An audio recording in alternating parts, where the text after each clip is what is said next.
name is Matt. This is my channel. Today we're removing a light fixture, but I've also built this kitchen and a bunch of other stuff, like this stuff. So check out all the other videos. We're taking the lights out. Just in time for Halloween, we're removing this ugly light. Yep.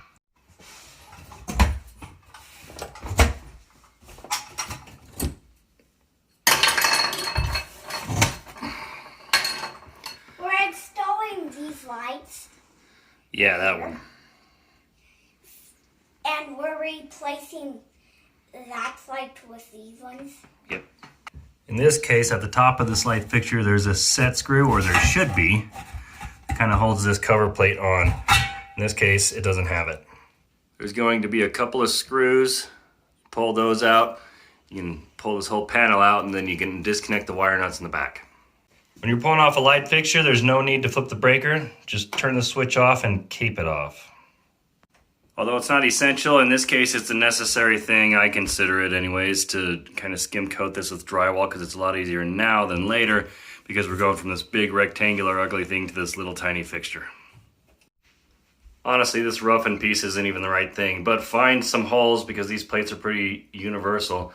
Find some holes that will work so you can secure this nice and securely to the wall. Hopefully the plate covers this. I don't think it will, so I'm gonna have to bring out some more mud and cover that. Dang it. I guess Mom's wrong. I trusted her with.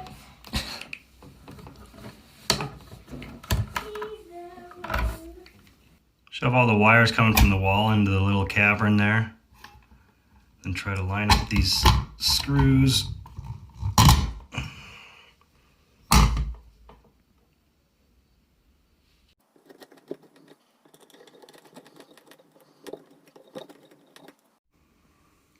Let there be light bulbs.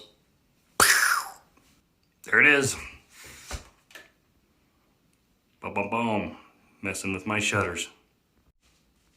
You can see how difficult it would have been to get the drywall knife and stuff back there if I waited until after the fixture was on. But there you go. There it is.